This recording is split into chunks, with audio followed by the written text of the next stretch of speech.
technique, mais elle me donne l'occasion d'aborder un sujet qui m'est cher, parce qu'il vient remettre en place un certain nombre d'informations. Je crois que nous, coachs, nos clients, les personnes qui ont elles-mêmes, qui s'intéressent au sujet et ont envie peut-être soit de devenir coach, soit de, on va dire, consommer du coaching, nous vivons en fait malheureusement dans une grande ignorance de tout un ensemble de dispositions juridiques qui existent, qui définissent notre profession dès à présent.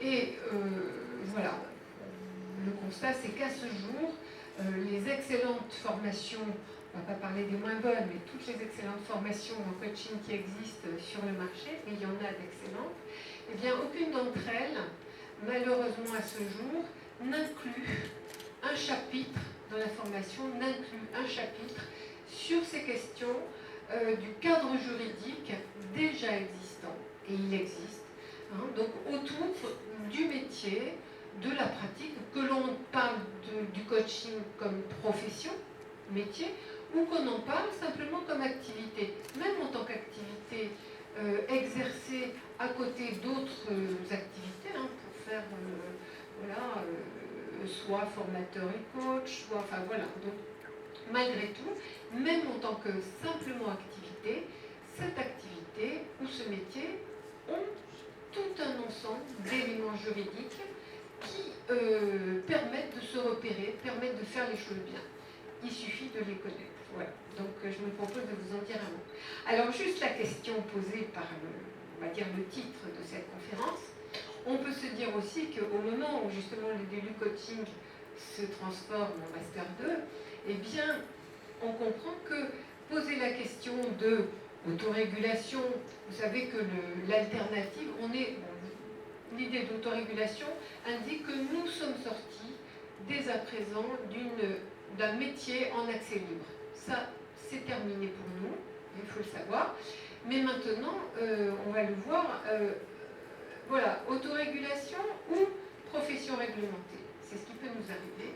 Eh bien, on comprend bien qu'un patron de Master 2, prochainement de coaching, ben lui joue sur du velours en posant la question, parce que si un jour nous devions aller vers une profession réglementée, tous ceux qui sont engagés dans une démarche d'obtention d'un master de coaching seraient pratiquement les seuls, probablement, peut-être avec un peu de chance ceux qui ont le DU, mais encore c'est pas sûr, seraient quasiment les seuls qui pourraient être à terme, et après bien des péripéties, assurés de pouvoir exercer le métier. Voilà, donc c'était l'avant-propos qui dit que c'est pas tout à fait innocent de poser la question au moment où tu démarres. Voilà, non, j'imagine bien que tu veux pas penser. Voilà, bien. Donc, quand on parle de profession autorégulée, voilà, quelles sont les alternatives? Alors, il existe tout un ensemble de métiers de profession qui sont en accès libre.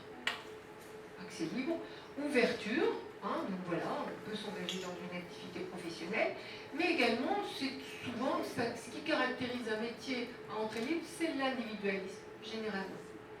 On n'a pas besoin de réfléchir ensemble à un certain nombre d'éléments d'enjeu, ne serait-ce que pour protéger un peu l'activité ou la profession. À un moment donné, quand il se passe des choses, un petit peu de grabuge, eh bien, on va pouvoir aller vers un statut de profession autorégulée. Je vais vous dire tout de suite après qui s'en occupe. Donc voilà, c'est validé par l'Union européenne. C'est l'Union européenne, qui est une instance supranationale, qui, à un moment donné, va commencer à se poser des questions. Les professionnels le sentent et peuvent s'organiser pour dire, nous, on va choisir de tenter de se faire reconnaître comme profession autorégulée. Voilà. Donc ça, c'est un certain nombre de professions, aujourd'hui, ont obtenu une reconnaissance de profession autorégulée. C'est le cas du coaching. Autre alternative, qui va un peu plus loin, c'est profession co-régulée. Alors, quelle différence avec autorégulée? Autorégulée, c'est une initiative des professionnels qui se propose de présenter un certain nombre d'éléments à l'Union européenne qui les accepte. Dans le cas de la co-régulation, eh bien, cet ensemble d'éléments est travaillé avec les instances européennes et donc qui co-construisent ensemble un dispositif. Alors, on voit bien que dans l'autorégulation comme dans la co-régulation, eh bien là, la profession, elle est actrice de son destin, grâce notamment, lorsqu'elle bénéficie d'un ensemble de fédérations qui peuvent s'emparer du sujet en sentant qu'il va se passer des choses et qui vont faire un énorme travail. Et je le cite au passage, n'oublions jamais que tous ces gens-là, dans les fédérations, ce sont toujours des bénévoles et qui consacrent un temps extrêmement important, justement pour façonner la profession, pour la protéger, pour la faire grandir. Donc ça, je voulais le souligner au passage et dire que on est nombreux à avoir beaucoup d'admiration pour ces personnes. Voilà. Quand on n'a pas réussi à faire reconnaître effectivement les démarches qu'on a présentées pour obtenir un statut de profession autorégulée, qu'on a échoué à co-construire avec l'Union européenne, eh bien, et c'est le cas de ce qui est arrivé à des gens qu'on aime bien, qui sont les psychothérapeutes, enfin au moins beaucoup d'entre eux qui sont de bons professionnels, eh bien il leur est arrivé en 2008 que l'Union européenne a décrété, donc elle a émis une directive en considérant que cette profession n'était pas sécurisée pour les clients notamment, et donc elle a enjoint les États membres, par une directive, de légiférer pays par pays sur les conditions d'accès légal à la profession de psychothérapeute. La loi est sortie en France en 2008, il a fallu 8 ans pour avoir le décret d'application. Donc vous voyez que même si un jour ça devait nous arriver, ça serait une sacrée galère et pendant des années, on serait dans une incertitude avec une impossibilité d'exercer pour un certain nombre d'entre nous. Et même pour ceux qui auraient les conditions réunies, ça serait très compliqué entre la loi et les décrets. Voilà. Donc ne nous réjouissons pas sur les évolutions qui iraient dans ce sens-là. Je souligne aussi que du coup, les professions réglementées, je prends l'exemple des coiffeurs, c'est tout bête, coiffeur c'est une profession réglementée. Voilà. On voit bien que l'exercice de la coiffure, ça peut, si c'est fait n'importe comment, mettre en danger les questions de santé pour les clients. Voilà. Eh bien, la profession de coiffeur est une profession réglementée et il est défini quel diplôme permet d'ouvrir un salon de coiffure et d'avoir accès à ça. C'est obligatoire. Voilà. Est-ce que ça garantit la qualité des pratiques dans les salons de coiffure? Est-ce que ça garantit qu'on ne va pas ressortir avec une allergie, des cheveux qui tombent, pour ne citer que les... Voilà. Hein, donc en tout cas, demandons-nous si la question de devenir une profession réglementée apporterait à nos clients les garanties, hein, simplement en disant, voilà, on a un diplôme, et bien on peut s'installer et finalement tout est résolu. C'est aussi, du coup, on le voit dans les professions réglementées, beaucoup plus le règne de l'individualisme. Est-ce que ça correspond aux valeurs de notre métier? Je vous laisse y réfléchir. Alors, qui a la compétence pour déterminer le statut d'une profession? Eh bien, nous sommes dans une communauté européenne.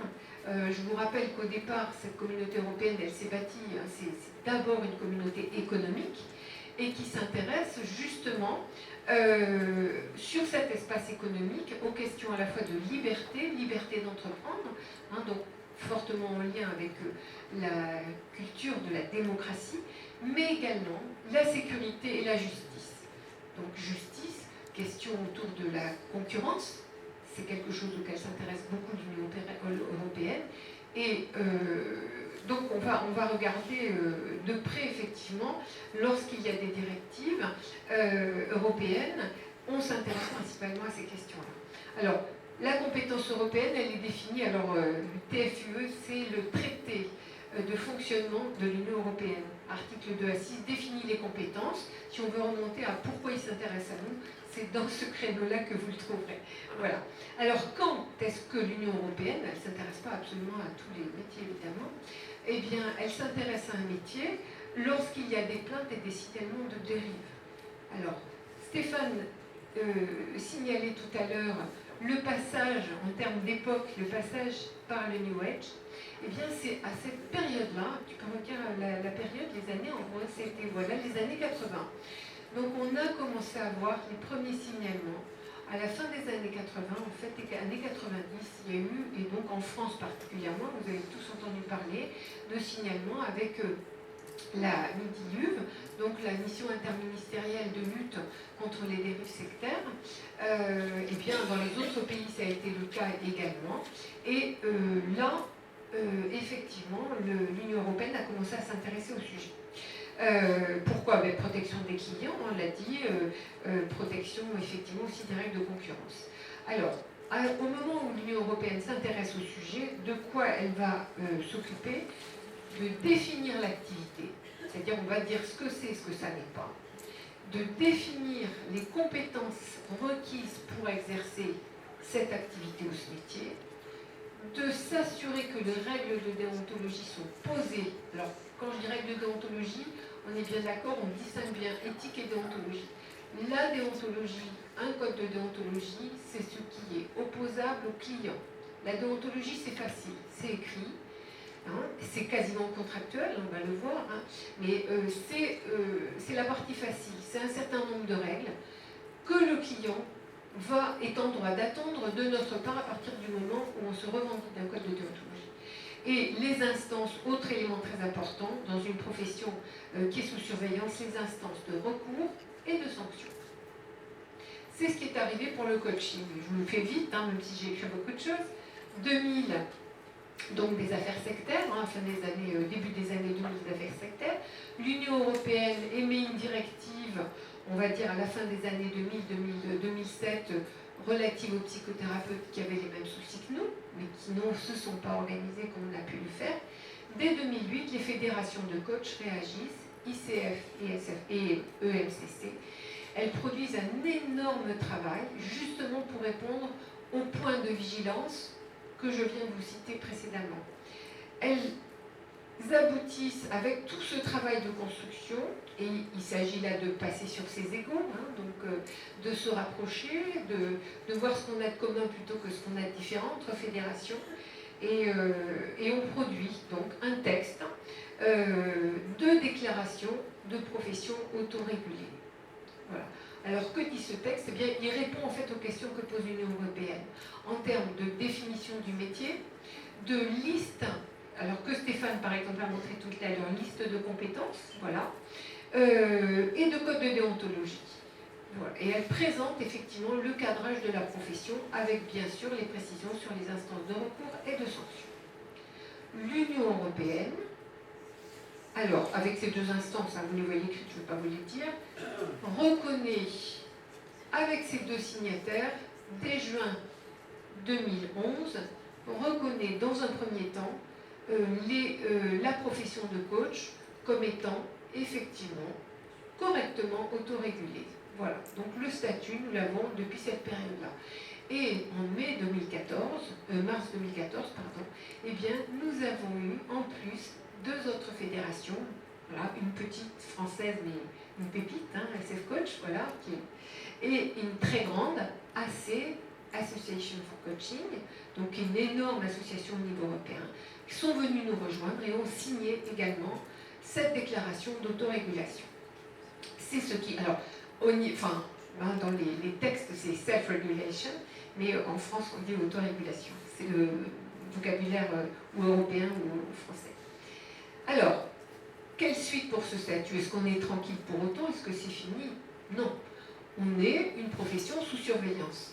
L'intérêt de cette reconnaissance par l'Union européenne du statut de profession autorégulée, c'est que ça permet à l'Union européenne de surveiller notre profession à moindre frais, avec un certain nombre d'indicateurs, hein, qui ont